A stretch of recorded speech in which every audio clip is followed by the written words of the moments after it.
La lección que el domingo pasado vimos fue la muerte del Señor Jesús, hecho fundamental para la fe cristiana y para la redención del género humano en general. Y lo que en esta mañana, a continuación, corresponde ver como tema o como eje central para continuar con esta línea de pensamientos, es lo que hace a la resurrección del Señor Jesucristo. Debemos decir que tanto este hecho de la resurrección, que ya se había hablado el domingo pasado, que era algo que el pueblo de Israel particularmente lo tenía muy bien asumido y aún conocido, pues ya Job lo declara, que Job es uno de los libros más antiguos del Antiguo Testamento, hace a la fe y a la predicación de los cristianos, por el hecho de que sin este hecho fundamento de la fe cristiana, tanto nuestra fe como todo lo que hace a la predicación sería vano e inútil. Vamos a leer en 1 Corintios, el capítulo 15, 1 Corintios 15, del 12 al 20. Y si Cristo es predicado que resucitó de los muertos, ¿cómo dicen algunos entre vosotros que no hay resurrección de muertos? Porque si no hay resurrección de muertos, Cristo tampoco resucitó. Y si Cristo no resucitó, vana es entonces nuestra predicación, vana también es vuestra fe. Y si aún somos hallados falsos testigos de Dios, porque hemos testificado de Dios que Él haya levantado a Cristo, al cual no levantó. Y si en verdad los muertos no resucitan, porque si los muertos no resucitan, tampoco Cristo resucitó.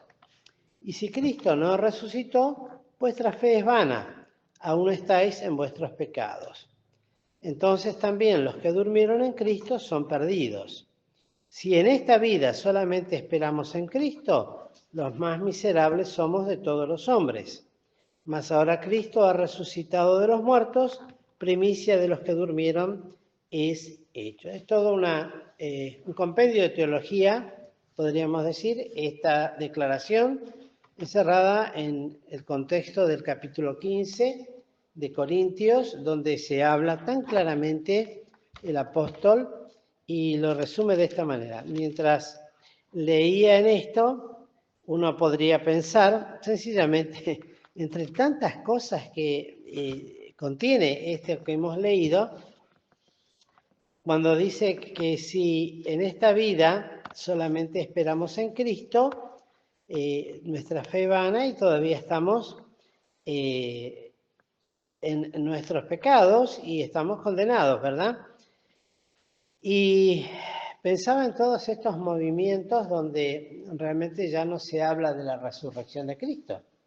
Solamente se menciona un Cristo de la prosperidad, el Cristo del beneficio, de los bienes, de la salud, pero no se habla de la resurrección ni de la muerte de Jesucristo, y solamente eso daría motivo como para pensar que están todos muertos porque no se predica la salvación. Entonces, aún estos versículos que parece que no tuvieran mucho que ver, sin embargo están declarando totalmente y en forma abierta esta realidad que hoy día se contradice totalmente a la palabra de Dios.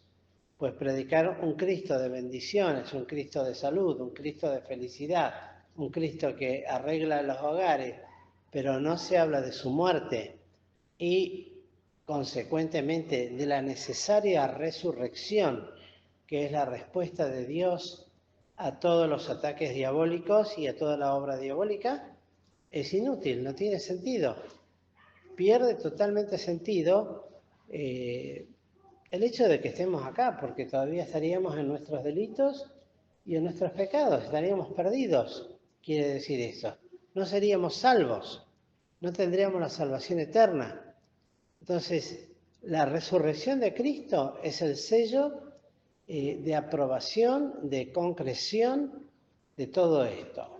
Lo que Él realizó en la cruz del Calvario se concreta totalmente, se declara como un éxito total, sobre todo por del enemigo, con la resurrección de los muertos de Cristo. Entonces, tanto la fe como la predicación de los cristianos, su fundamento, entre otros fundamentos, por supuesto, de la fe cristiana, es la resurrección de Cristo. Fundamento, casi diríamos, sin igual. No hay otra. Si Cristo no resucitó de los muertos, entonces vana es nuestra fe, no tiene sentido. Vana quiere decir hueca, sin sentido.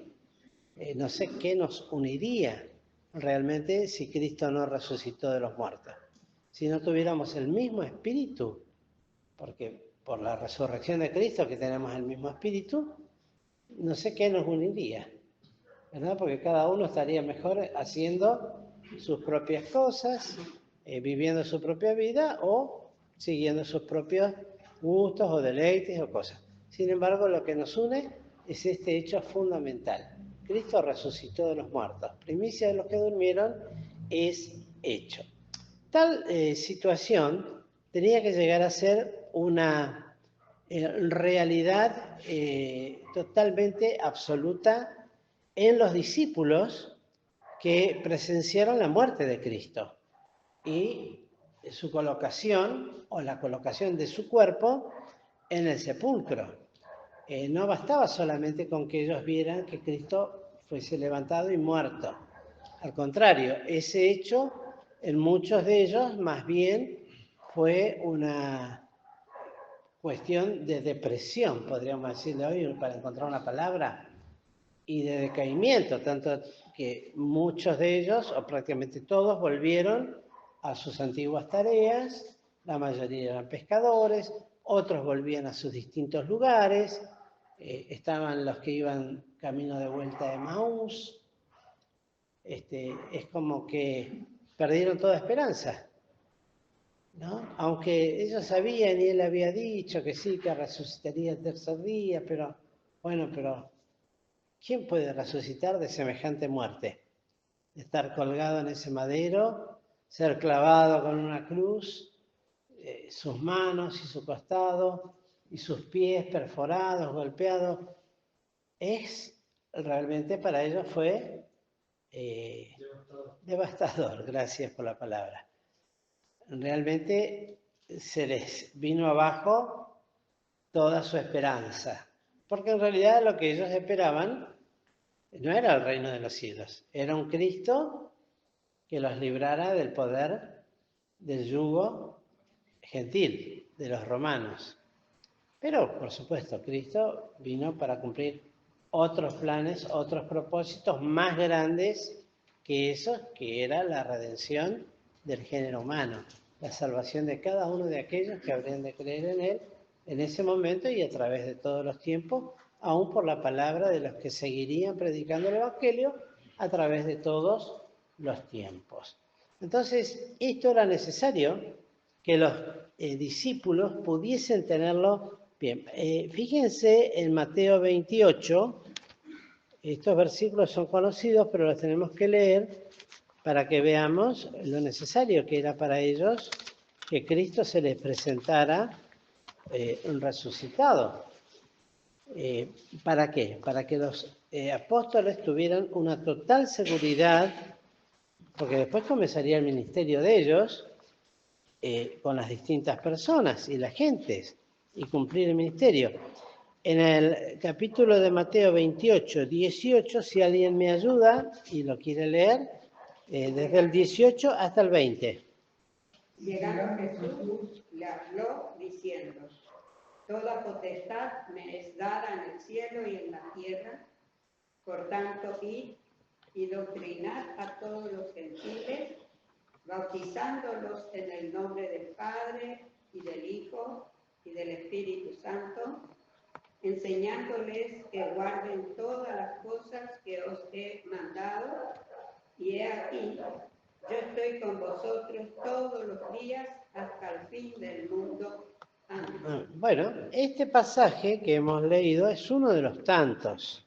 Yo he elegido algunos textos, no todos, porque si no, no sé si llegaríamos, no sé si vamos a llegar a leerlos todos. Pero son las palabras que Cristo les dijo antes de ascender a los cielos, ya estando en el lugar donde Él habría de ascender, se le aparece a sus discípulos y les enseña esta realidad tan importante, la potestad que Él tenía, y les deja este hecho tan importante para nosotros, que sigue siendo vigente, que no se terminó para los discípulos solamente, sino que sigue siendo para los discípulos de todos los tiempos, para los testigos de todos los tiempos. ¿De qué cosa? De doctrinar a todos los gentiles. Y el ministerio de enseñar, de bautizar, bueno, de que las almas se conviertan y guardar las cosas, y eso comprende todo el consejo de Dios, la sana doctrina, el formar un lugar en la iglesia, etcétera, etcétera. Las cosas pasan. A veces uno piensa, bueno, el otro día me mostraron una foto, no me acuerdo, Federico la mandó de España, estábamos todos ahí cuando todavía estaba el medio caño, y yo empecé a mirar, pero estaba lleno, Antonella era chiquitita, estaba sentada en un escaloncito así, pero después de todos los mayores, yo diría que casi el 90% ya están con el Señor. La mayoría, lo demás éramos todos jovencitos. Y digo, bueno, es la obra de Cristo porque tiene que seguir. Seguirá con los mayores que están ahora. Y después vendrán y nos recordarán, si es que nos recuerdan, los chiquitos que hoy juegan, van a recordar por foto a los que hoy estamos ocupando un lugar en la iglesia y seguimos predicando este evangelio. Bueno, pero ¿con qué esperanza? Con que Cristo resucitó de los muertos. Y todos esos uno los mira y los recuerda con tanto cariño y tanto amor, más allá de los defectos y virtudes, ¿no? Hermanos en Cristo. Ellos están en los cielos, esperando el cumplimiento de las promesas establecidas en la palabra de Dios. Ellos fueron los que en su momento nos predicaron a nosotros.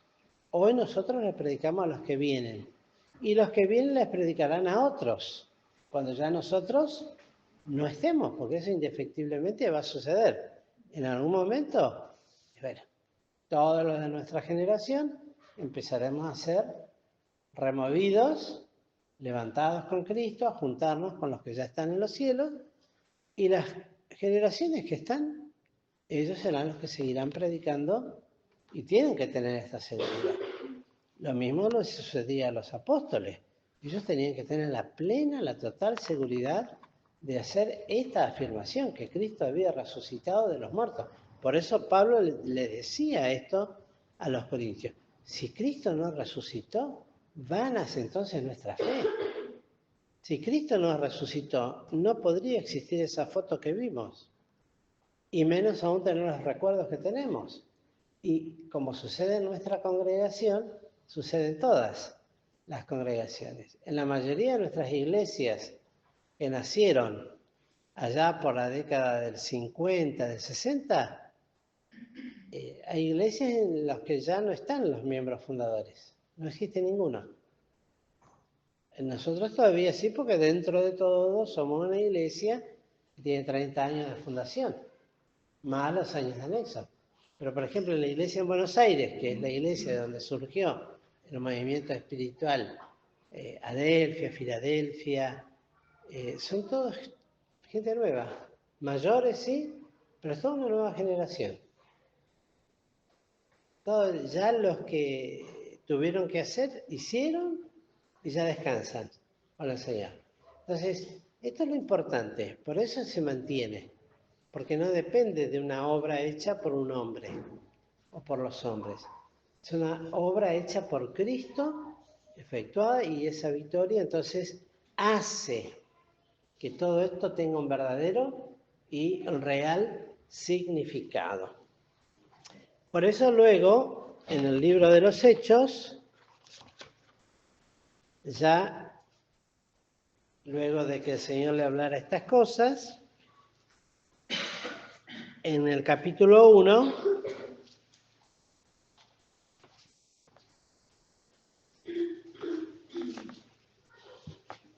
podemos leer desde el versículo 8, si alguien me ayuda. Mas recibiréis la virtud del Espíritu Santo, que vendrá sobre vosotros, y me seréis testigos en Jerusalén, en toda Judea y Samaria, y hasta lo último de la tierra. Muy bien. Entonces, este es el mandamiento.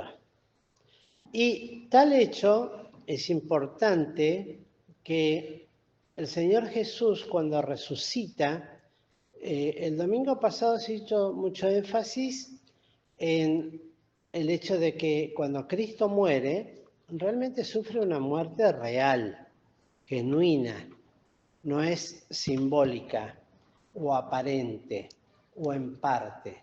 El Señor Jesús, cuando muere en la cruz del Calvario, así se habló en varias reuniones, no solamente, y se habló el jueves pasado, el viernes pasado, no, el jueves pasado se habló de que cuando Cristo muere en la cruz del Calvario, es el hombre Jesús, que era y es semejante a nosotros en todo, pero sin pecado. El hombre queda solo. El hombre constituido en su Trinidad, espíritu, alma y cuerpo. Y allí Cristo, cuando se carga sobre él el pecado de todos nosotros, muere separándose su cuerpo de su espíritu y su alma. Y la persona de Cristo, que era la naturaleza humana y la naturaleza divina, también se separan. Entonces, todo lo que sea espiritual asciende a los cielos, por decirlo de esta manera. Se va a presentar al Padre. El Hijo junto con el espíritu y el alma del Señor Jesús. Y su cuerpo al sepulcro. Y esto era muy importante, y es muy importante para nosotros. El cuerpo de Cristo estuvo realmente en un sepulcro, pero el cuerpo nada más. Y no es que estuvo durmiendo, como dice hay un himno que dice, mientras el dueño del mundo durmió. El Señor no durmió. Después vamos a ver, estuvo muy activo en su espíritu, mientras su cuerpo yacía, sin corrupción. Por eso dice la palabra de Dios, no dejarás que tu santo vea corrupción.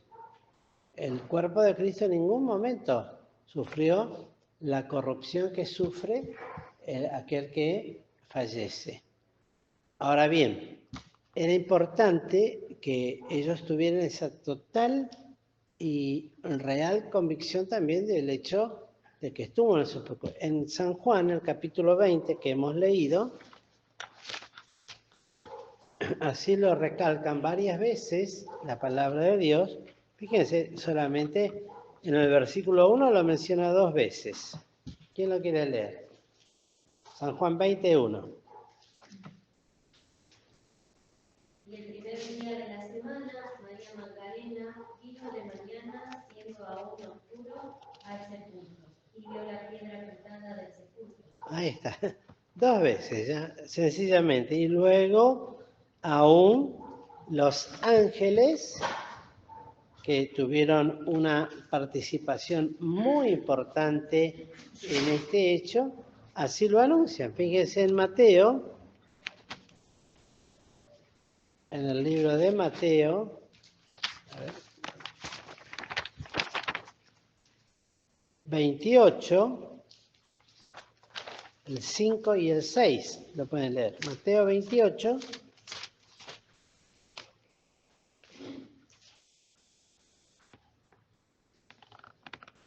Y respondiendo el ángel, dijo a las mujeres: no temáis vosotras, porque yo sé que buscáis a Jesús que fue crucificado. Que fue crucificado, sí. No está aquí, ¿sí? El 6.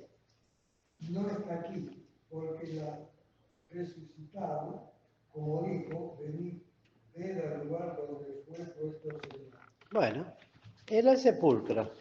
Los ángeles han de dar testimonio y tuvieron un lugar muy importante en la vida del Señor Jesucristo, y en este caso les dice: venid y ved el lugar donde fue puesto, en el sepulcro donde María fue, y estaban los ángeles guardando el momento en que Cristo había de resucitar de los muertos. Los ángeles tuvieron oportunidad de estar presentes desde la anunciación a María, cuando fue enviado el ángel y le dijo a la joven, a la doncella, a la Virgen María, que es lo que en ella sería engendrado, lo santo que nacería sería el Hijo de Dios.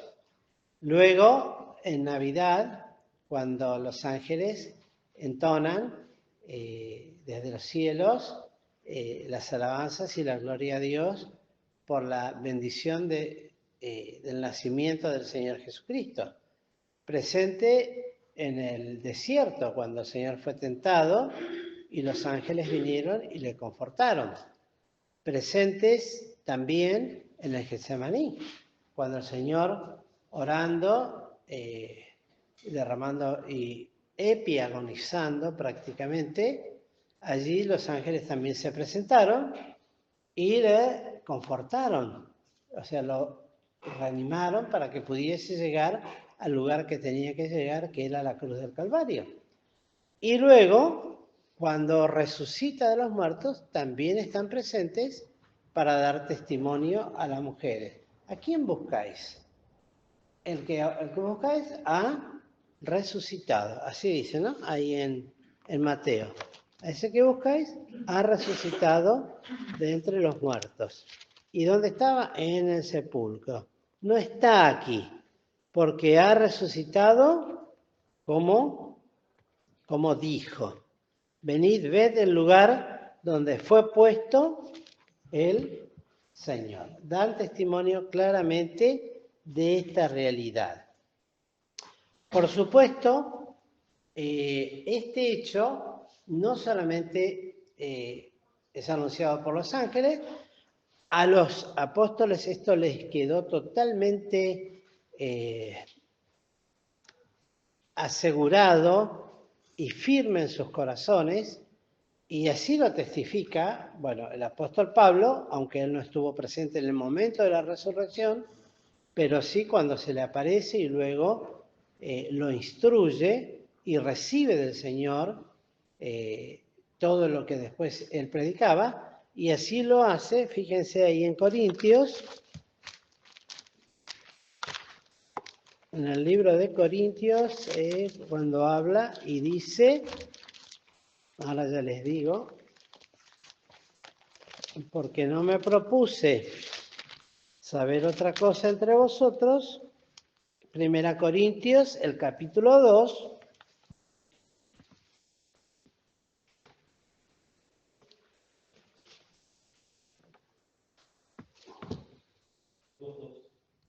Lo tienen 1 Corintios 2, el versículo 2. Porque no me propuse saber algo entre vosotros, sino a Jesucristo y a este crucificado. Esto es lo que marcó el ministerio del apóstol Pablo a lo largo de toda su carrera. El hecho de predicar en forma presente es notable, ¿no? Porque nosotros decimos y enseñamos que Cristo ya no está en la cruz. Cristo fue crucificado una vez y después ya nunca más. Pero la predicación es esta. Recordar siempre que Cristo fue crucificado y lo hacía en forma presente. No me propuse saber otra cosa. Y esto no solamente con los corintios, a todas las iglesias donde el apóstol fue, a lo largo de todo su ministerio, y en sus 3 viajes misioneros, y aún en los no viajes misioneros, antes cuando ya ministraba para el Señor, la predicación de él era, no me propuse saber otra cosa que a Cristo y a crucificado. Y él decía de sí mismo, porque con Cristo estoy juntamente crucificado y vivo, no ya yo, mas vive, y lo que ahora lo vivo en la fe del Hijo de Dios, el cual me amó y se entregó a sí mismo por mí. Para él era esto una absoluta realidad, la cruz de Cristo y Cristo unidos indisolublemente, de eternidad a eternidad. Porque ya desde la eternidad Cristo sabía a dónde, la cruz en Dios, desde la eternidad a eternidad.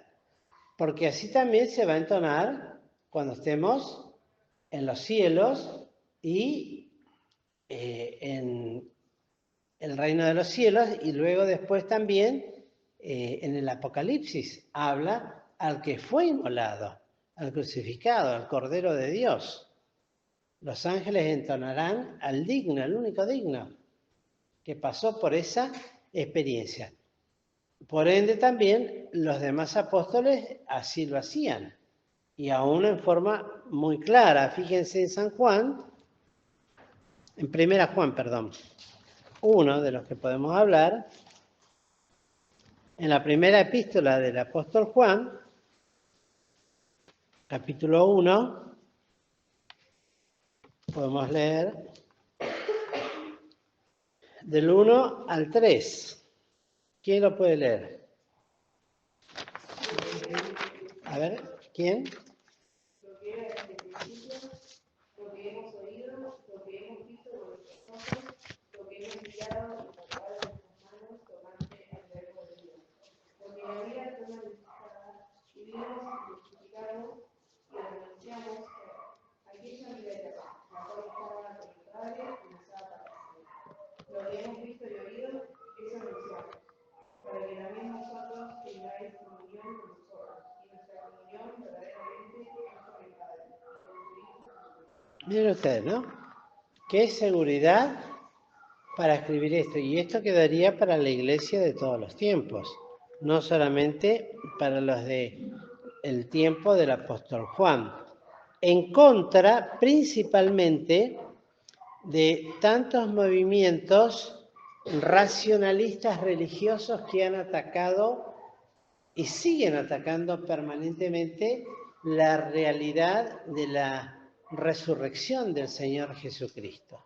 Miren, lamentablemente todavía hay quienes siguen buscando pruebas que aseveren que Cristo no resucitó. Todavía las hay. Mucha gente, y hombres de ciencia que siguen empecinados en que esto no sucedió, en que esta realidad para nosotros absoluta y que nos da la vida y la vida eterna, bueno, para nosotros, y hasta se dice, ¿no?, que sirve para manipular a las personas o para manejarlas o para darle una esperanza, en fin, tantas tonterías que se dicen. Y la base de todo eso es el racionalismo religioso. Es decir, todo con esto. No llegar a la experiencia de conocer al Cristo crucificado. Solamente alguien que tuvo la experiencia de conocer al Cristo resucitado tiene la paz en el corazón de saber que Cristo resucitó. Bien lo dice Pedro.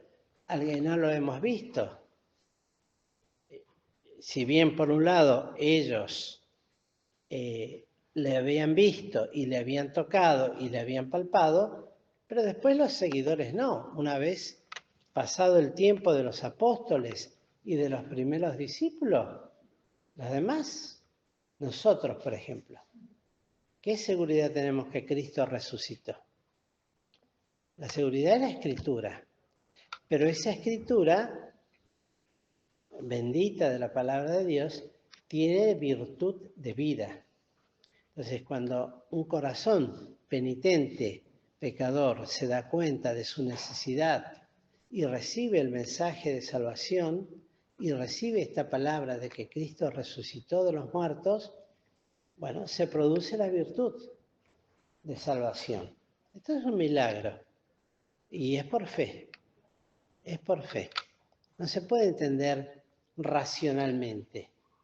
Se pretende entender racionalmente, pero el que pretende entenderlo racionalmente choca contra el muro de la incredulidad, violentamente. Se estrella contra el muro de su propia incredulidad. Y por ende, todo el que se estrella, ¿cómo termina? Estrellado y muerto en sus delitos y en sus pecados. En cambio, el que cree con la fe de un niño que Cristo fue crucificado, que murió y que resucitó, se produce en el corazón del creyente la virtud del nuevo nacimiento, pues es engendrado un hijo de Dios. Esto es por fe, es por fe. No se puede otorgar, no hay transmisión en el sentido, bueno, yo quiero que vos seas salvo, vas a ser salvo, imposición de manos. Es un hecho del corazón, del hombre y Dios. Eso lo hemos visto un poquito en detalle también en el campamento. De ver la experiencia. Lo vuelvo a repetir por si alguno no estuvo en el campamento. La cruz es suficiente para salvarnos a todos. Es suficiente. Hay lugar en la cruz. En la cruz hallarás lugar, cantaban hoy, ¿no? Hay lugar en la cruz. La cruz de Cristo cargó en él el pecado de todos nosotros. Eso lo dice ahí en Pedro, ahí mismo, cerquita donde están. Fíjense, dando vuelta en la página 262 del Nuevo Testamento.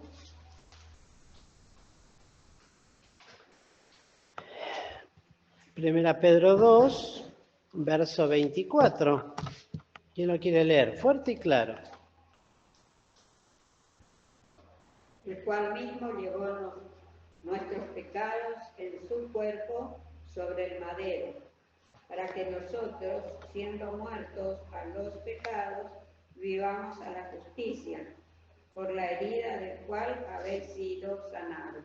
Ahí está. Él llevó nuestros pecados. La cruz es suficiente. Es suficiente.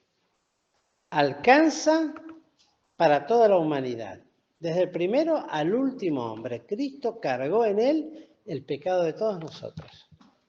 Ahora, es eficiente, lo volvemos a repetir, porque hay algunos que no estuvieron, es eficiente. ¿Qué diferencia hay entre suficiente y eficiente? Es suficiente es que alcanza. Y eficiente, eficaz, que puede. Ahora, bueno, es suficiente para cargar el pecado de todos nosotros. Pero es eficiente para solamente aquellos Está que mejor creen. que yo de salud, hermano. Todo eso significa eficiente. Qué notable es pensar esto, ¿no? Que aunque puede salvar a todos, solamente se salvan los que creen. Sí, pero es así. Uno dice, bueno, están los que dicen, bueno, la salvación es mundial, porque así dice, Cristo murió por todos. Murió por todos. Pero se salvan solamente los que creen. El que no cree no se puede salvar, porque no creyó en el Hijo de Dios. Entonces, esto es importante, muy importante. Y lo que tenemos que llegar a entender es que su resurrección no fue por un acto de violento de Dios, por decirlo de esta manera, porque Cristo murió. Estamos hablando de resurrección. ¿Cómo puede resucitar? Bueno, en primer lugar, que es de estricta justicia que resucitara. Es de estricta justicia. ¿Por qué? Porque en él no fue hallado pecado. No pudo retenerle la muerte. Hay un versículo en Oseas muy claro al respecto, está en la página 914 del Antiguo Testamento. Ustedes se ríen con el tema de que estoy mareado, pero estoy mareado en serio. A la mañana me cuesta coordinar los pensamientos y las palabras, pero después a la tarde estoy peor, no se preocupen. 914, porque es la vejez, ¿no? 914, fíjense, Oseas 13:14. Por eso le pido disculpas y le erro en algo, en mucho. 13:14 dice, de la mano del sepulcro los redimiré, librarélos de la muerte. Oh muerte, yo seré tu muerte, y seré tu destrucción, oh sepulcro. Arrepentimiento será escondido de mis ojos. Esto tiene una declaración tan fuerte porque está hablando de la mano del sepulcro. El sepulcro tiene una mano que no suelta lo que atrapó. La paga del pecado es muerte. Y como está establecido en los hombres, que mueran una vez y después el juicio. Lo que entra dentro del sepulcro es una mano férrea. ¿Qué es férrea? De hierro. Es férrea, no larga lo que cae en él. Por eso, de la mano del sepulcro, los redimiré. ¿Redimir qué significa? Rescatar, salvar, pagar un precio. Ese precio es lo que decía ahí en Pedro, donde leímos que fueron cargados el pecado de todos nosotros. Bueno, de esa mano poderosa, Cristo, primero, Él tuvo que ser suelto, porque no había justicia ni derecho legal alguno para tenerlo. Porque la paga del pecado es muerte. Yo no puedo estar hablando hipotéticamente, ¿no? Sí, lo voy a tener que sufrir, pero Cristo no podía estar pagando algo o sufriendo algo que Él no había cometido. Sí lo cargó y pagó por nosotros, porque alguien tenía que pagar. El precio fue su vida. Pero cuando fue examinado, no fue hallado en él pecado alguno. ¿Por qué? Porque su sangre, bendita y santa, deshizo el pecado de todos nosotros. Esto es algo maravilloso. Cada pecado nuestro que iba siendo puesto sobre él, inmediatamente que iba tomando contacto con su sangre, iba siendo deshecho. Y deshecho quiere decir desaparecido. Deshecho, no quitado o puesto aparte, como dice la versión 60. Quitado a un costado. Porque quitar de costado no es lo mismo que yo haga desaparecer esto que sacarlo de acá y ponerlo acá. Porque sigue estando acá. Eso dice la versión 60. Quitando a un costado. Y la realidad es que fueron deshechos. No tenía que haber un pecado que me condenara. Por eso Él puede decir después, de la mano del sepulcro, y la promesa está para nosotros, los redimiré. Él, con la victoria, porque luego lo asegura, librarélos de la muerte, dice. ¿Y de qué manera? Oh muerte, yo seré tu muerte. Si bien tenemos que pagar, que la paga del pecado es muerte, pero sin embargo no es una muerte eterna. Porque este cuerpo no puede heredar el reino de los cielos. Imagínense, un cuerpo enfermo, lleno de dolores, de sufrimiento, que envejece, viviendo eternamente. A veces uno ve la foto de esos viejitos que son del Tíbet, que son los hombres que más largo viven, de 110, 120 años, y la verdad que no dan ganas de llegar a ese estado.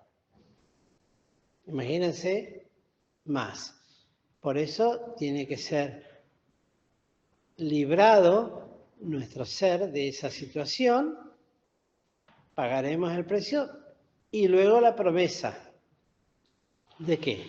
De que nuestros cuerpos serán resucitados. Por eso dice, de la mano del sepulcro los redimiré. Y la muerte será muerte. ¿Por qué? Seré tu destrucción, oh sepulcro. Esa mano de hierro que detiene a los creyentes en apariencia por ahora fue deshecha por la muerte y la victoria de Cristo. Esa es la realidad, lo que creemos los creyentes, la esperanza que tenemos. Esa es la esperanza bienaventurada. Es la realidad. Y no hay otro que pueda dar otra esperanza. Después están aquellos que dicen, bueno, cuando uno muere pasa a ser parte de la atmósfera, parte del espacio, del aire, y están los que creen en la reencarnación, que según lo que hemos sido en esta vida seremos la que viene, o si nos comportamos correctamente en esta vida tendremos la posibilidad de reencarnar en otro ser. Los que se portaron mal en seres inferiores, los que se portaron bien en seres superiores, en todo ese tipo de cosas, ¿no? Y luego, cuando dice, arrepentimiento será escondido de mis ojos, eso habla de que, como el Señor Jesucristo decía, ¿no? Y cuando supo que su hora era llegada, afirmó su rostro como pedernal y fue a Jerusalén. Es decir, ¿esta es la meta? Allá voy. No hay arrepentimiento. No hay vuelta atrás.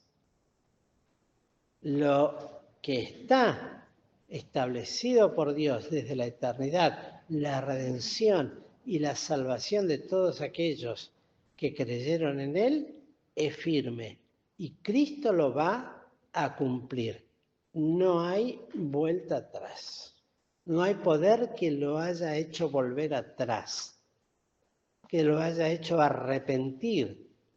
Lamentablemente están aquellos, y algunos son cristianos evangélicos, que y yo lo he leído en algunos libros, que dicen, y cuando llegó la hora en que él tenía que entregar, tal vez tuvo temor por las cosas que tendría que pasar, por lo que ora en Getsemaní, ¿no?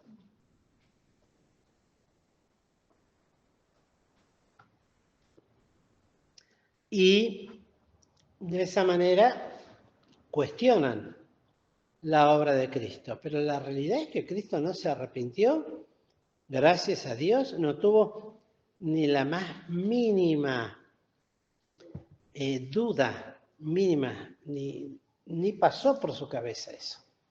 Porque si hubiese pasado, hubiese sido un pecado. Y si pecaba Cristo, no resucitaba, porque la paga del pecado es muerte. Entonces no podía ser hallado en él tacha ni falta alguna. No fue hallado engaño en su boca, ni en su pensamiento, ni en su corazón, nada. Tan santo como nació, lo santo que nació es lo santo que murió y lo santo que resucitó. Victorioso. Por eso Él es el vencedor, el que vence a la muerte, al pecado y a todo lo que a nosotros nos condenaba. Y tiene el poder de deshacer todo aquello que a nosotros nos condena. Por eso es tan importante, queridos, que nosotros no despreciemos un privilegio tan grande como el que tenemos hoy, de poder escuchar, de poder contemplar a través de la palabra de Dios la obra de justicia obrada por Cristo. ¿Era justo que resucitara? Sí, era justo. ¿Por qué? Porque Él no había cometido pecado.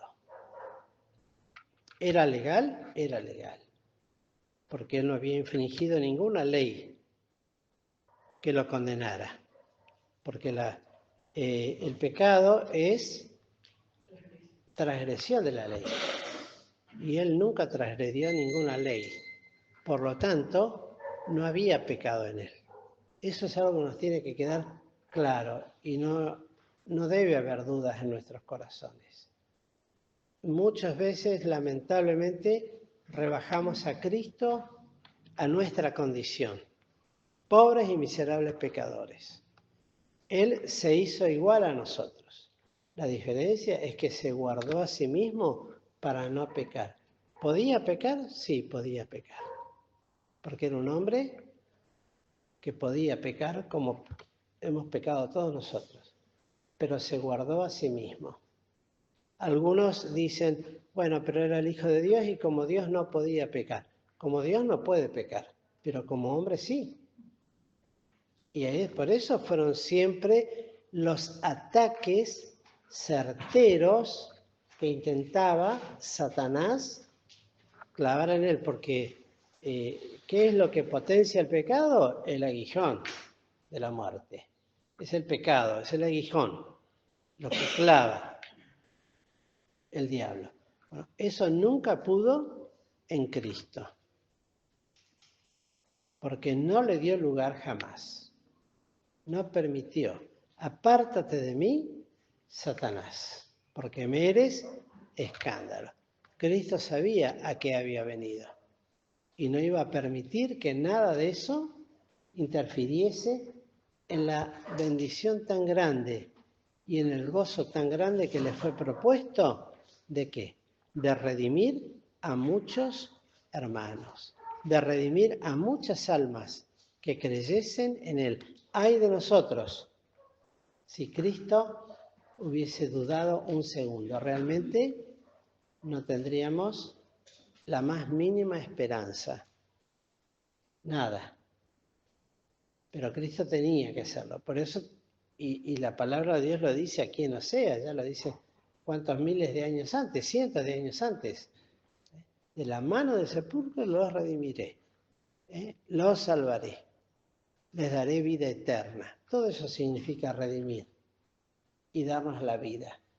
Por eso el creyente se llama creyente, porque ha de creer en Cristo por fe. Es la fe, no es otra cosa. No es que seamos más que el mundo, no es que seamos más fuertes o más poderosos, somos los menos. Pero creemos en que Cristo murió por mí. Yo creo que Cristo murió por mí. ¿Qué va a hacer?